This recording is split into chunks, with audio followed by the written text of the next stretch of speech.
Assalamualaikum warahmatullahi wabarakatuh teman-teman semua. Jadi video kali ini kita akan memasang bagian part yang sudah kita beli kemarin di online shop untuk sepeda motor Mio ini. Part pertama yang kita pasang adalah roll temeng ataupun tensionernya. Kita pasang dulu bagian atas menggunakan kunci L5 ya. Jadi kita pasang untuk bautnya. Setelah itu kita akan melakukan pemasangan di bagian gigi starter yang ada di bagian box VT. Kita lumasi dulu menggunakan oli ya, supaya masuknya itu mudah. Setelah itu kita langsung pasang ke bagian mesinnya. Jadi proses pemasangan ini cukup teman-teman pukul sedikit menggunakan kunci T juga bisa ya, ataupun palu. Untuk pemukulannya cukup pelan-pelan saja ya teman-teman, jangan terlalu keras karena nanti dapat membuat rusak bagian mesinnya.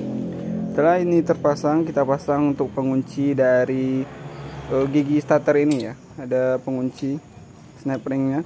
Setelah itu kita akan pasang di bagian seal kurasnya, yang sebagai seal bagian kirinya ataupun seal bagian rumah roller. Setelah itu kita lumasi sedikit seal ini menggunakan oli mesin yang baru ya. Setelah itu langsung kita pasang ke bagian mesinnya. Setelah dipasang, lakukan pemukulan sedikit menggunakan kunci T ya, supaya lebih mencengkam untuk sealnya, lebih kuat ya. Setelah seal terpasang, langsung saja kita pasang untuk gigi pinion pada gigi starter untuk motor Mio ini. Kita pasang kedua bautnya. Itu bautnya baut 8 ya, bautnya pendek. Setelah ini terpasang, nanti kita akan langsung saja melakukan pemasangan part yang lain ya. Jadi di video kali ini jangan lupa di like, komen, dan subscribe ya teman-teman. Setelah gigi starter ini terpasang, kita langsung saja pasang bagian rumah roller yang kita beli kemarin di online shop. Jadi ini harganya 74.000 satu paket ya, sudah dengan rulernya, penutup rumah rollernya, slide face-nya, dan juga bosnya. Jadi langsung saja kita pasang ke bagian mesinnya.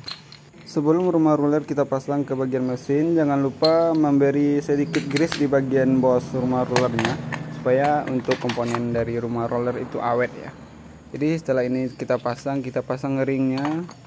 Setelah itu kita pasang bagian kipas dari rumah roller, kita pasang bagian spinya dan gigi engkolnya. Setelah itu kita pasangkan murnya itu 17 ya teman-teman. Setelah itu langsung kita lakukan penguncian menggunakan impact ataupun kunci ya. Setelah itu kita akan memasang di bagian seal untuk tutup klep dan juga untuk tutup rantai timingnya. Ini ada beberapa seal yang akan kita pasang. Ini seal yang baru dan dijamin tidak akan rembes ya teman-teman. Kita pasang dulu di bagian tutup sentriknya ataupun di bagian tutup rantai timingnya. Ada seal yang agak besar. Setelah itu kita pasang di bagian tutup klep untuk o-ringnya. Ada 2 buah o-ring ya. Setelah ini terpasang semuanya, langsung saja kita akan lakukan pemasangan di bagian perpak blok ya.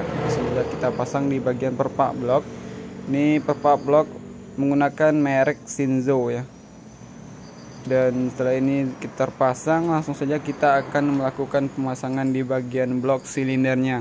Untuk bagian blok silinder itu kita menggunakan piston NPP ya teman-teman. Sebelum kita melakukan pemasangan blok silinder, kita skir dulu untuk bagian klepnya. Untuk klep kita menggunakan merek KNZ ya. Ini bagian pistonnya. Kita menggunakan produk NPP. Untuk porsinya sudah 75. Jadi ini untuk piston NPP cukup awet ya. Kita pasang ringnya. Untuk pemasangan ring itu banyak di tutorial di YouTube ya. Bisa teman-teman lihat. Ini kita pasang dulu di bagian ring cacingnya ataupun ring olinya. Setelah itu langsung kita pasang di bagian ring kompresi 1 dan ring kompresi 2. Setelah untuk bagian ring piston tersusun, langsung saja kita pasang ke bagian mesinnya ataupun ke bagian stang pistonnya. Kita masukkan di bagian pen pistonnya ke dalam batang pistonnya. Setelah pen piston masuk, langsung saja kita melakukan pemasangan di bagian spi pistonnya. Untuk komponen ini jangan sampai lupa ya teman-teman, karena dapat merusak di bagian blok silindernya.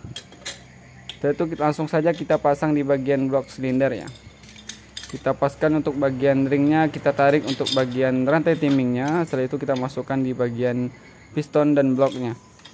Dan kita posisikan ke bagian top ya. Setelah piston berada di top, langsung saja kita lakukan pemasangan di bagian knock and as ataupun camshaftnya. Ini menggunakan produk RTK ya, produk RTK. Mudah-mudahan produk ini bisa bertahan dan awet ya. Kita langsung saja pemasangannya. Produknya cukup bagus nih. Kita pasang bagian ascapnya, dan juga untuk klato klep kita menggunakan produk KNZ. Mudah-mudahan produk yang kita beli ini cukup awet dipakai di motor Mio ini. Setelah semua ini terpasang, langsung saja kita lakukan pemasangan di bagian blok silindernya ataupun di bagian kopnya, headnya. Untuk pemasangan di bagian timingnya ataupun mencari topnya tidak kita videokan ya. Setelah itu kita langsung pasang bagian oli gardan pada motor ini. Untuk oli gardannya itu di 100 ml ya teman-teman. Setelah itu kita akan langsung memasukkan di bagian oli mesinnya. Untuk oli mesinnya di angka 800 ml. Untuk merek oli yang kita pakai adalah oli Prima XP ya, yang 1 liter. Jadi 800 kita masukkan ke bagian mesin, dan 200-nya kita masukkan ke bagian oli gardannya. Setelah itu langsung saja kita tutup di bagian penutup olinya ya teman-teman. Untuk proses hidupnya itu seperti ini ya teman-teman. Jadi untuk video lengkapnya nanti akan kita buatkan videonya lagi untuk proses pemasangan dari kabel-kabelnya dan proses penghidupannya. Nanti kita akan membuatkan satu video lagi. Assalamualaikum warahmatullahi wabarakatuh.